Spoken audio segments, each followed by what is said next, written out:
This is day 164 Zohar Pshat. We're in New Testament Aleph.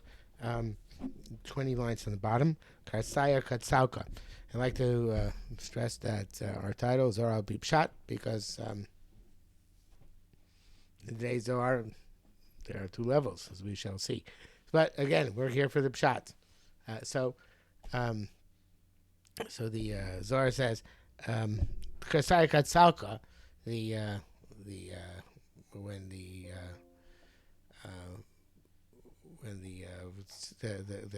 Kisei covered raises rises up. Rishima Barba Dikni with these four countenances. Elaine Arba Shmon, these four names, Kela Godol Gibor Panora, Elaine on high. Another Hakasai, they take this the throne, because Iskabu on the throne is including them. In other words, the Shafa, which comes to the Kisei cover down here below, comes to the four names and this array of first Baruch Shmon Esrei, Kel Gadol Gibor Panora, which corresponds to the array of Avram Lokei Yaakov, which is the Chesed, Kibura, Tiferes, and the Kel Elyon, which is above them. So the it comes down. Aden Kasais Kabahu thrones include them. Aden Nakta Velakta Nafshin Vinugin the Kisufin. That till it takes the souls and the desires of Kisufin.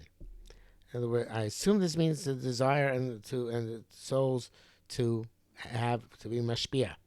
In other words, the Kisei HaKavod, Kabiyachol, it needs to have this his orus, which comes from the various different forces which interact with it, which then brings down the Shefa. The Shefa is sitting there as a throne, which is inactive until there's this connection which is established down here below.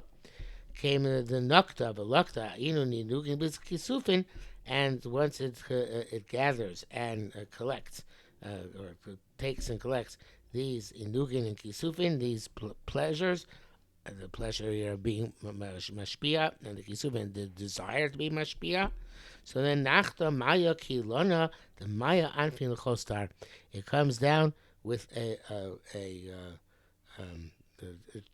like a tree which is full of branches on all sides. So the Derech Emes says, and probably most of them Farshim say this, that it's Mole Perish Hem and Shamos. It's full of fruit, which are the souls which come down to this world. Mole Oven, it's full of fruit. But I don't know if we have to learn that way, because we're still on the day of Eitzpio Sapri. And it means that there is a Shefa, a bracha in this world, which came down when the trees started producing fruit. So first you had the tree on high, which is the spiritual tree, like we said already from day one of this sequence in Zohar, and then this comes out and brings the bounty of the trees in this world. Came Nachte, when they come down, Nafkin Ilin Arba Dikniunin the Mitztarim Mitzireon, Galifan, Minarin, Tzitzin, Milatin. They come down, these four countenances which have been depicted in the depictions as we've described above, engraved, illuminating, sparkling, flaming, which are very highly operative. Binun Zarin Zara Al Alma, and they plant seeds on the world. And again, if you learn like Derech Emes and the other Mefarshim, it's going on souls. But I think it's going also on, and Pashup Pshat is going on the Asib. Kidain Iskare Aseb Mazria Zera. Therefore it's called Aseb Mazria Zera. Aseb the Inun Zarin, Aseb, which is the Zera, then the seeds which are grow in the world. The Inun Zarin Zara Al Amos, so they plant the seeds on the world. Nafka Dukna the Adam, and the countenance of man comes out, because man is eventually the one who's given the command of the Lashamra to preserve all this. The Kol Duknin, and he is the one who is going to make all the other countenances, all the various different forms of Shefa be mashpia. Then Steve eitz peri osa pri lamino asher zabo ola oretz. So that's what it says. The eitz peri on high. Ose pri lamino makes the pri down here below. Asher zarobo, which has the zero within it, meaning that it has now the idea, capacity to reproduce.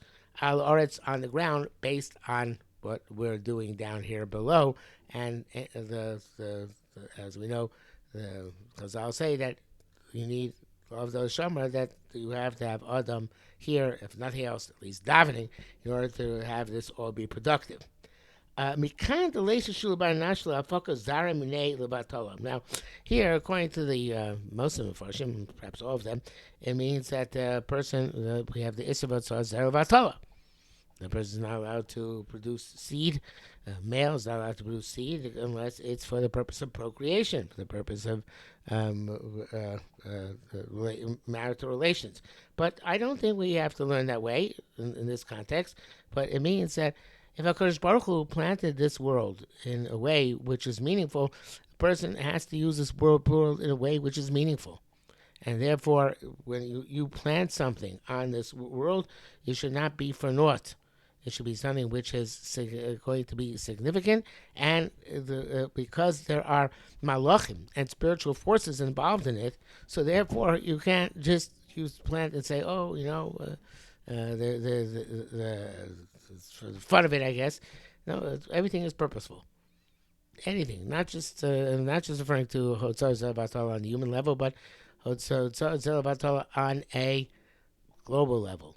Everything in the world is spiritual, so therefore you have to be connected in a spiritual way, and not just kalachayad, not just that. So vatala, what is not significant in any way, shape, or form. Now chotzir, we mentioned already that chotzir is a different entity. Going to Zohar has to do with lotzi lovo. Chotzir rozlach lav iumazriya zera. This is here. It's not. Because Chatzir has to do with the world to come, and the Beheres Bahari Elef, which we mentioned previously. Therefore, it's not sustained here in this world. It's something which is for the world to come. Kani Achrinin, the Leiste Dukna, that like those others who don't have a countenance, the Styrel goes Galfa, Dukna Tzuasa Klau. That they don't reveal themselves in any way, shape, or form in this world. At least chazun v'lo chazun, and they are seen and not seen. In other words, something which we have a concept of, but we don't actually have an operative way of dealing with. Those who cannot come down in the countenance and form, which is of this world. They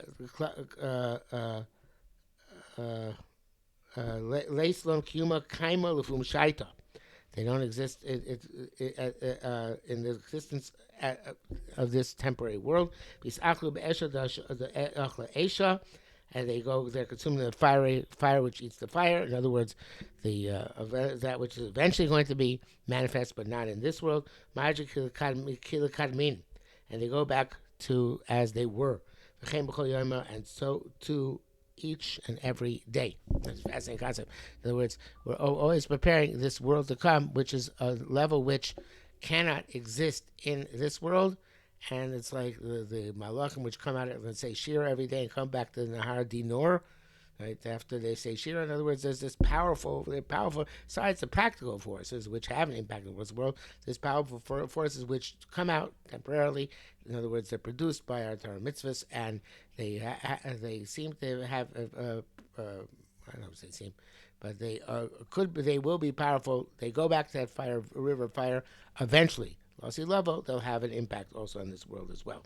Okay, we will stop here for today. So the problem will test well, make some progress.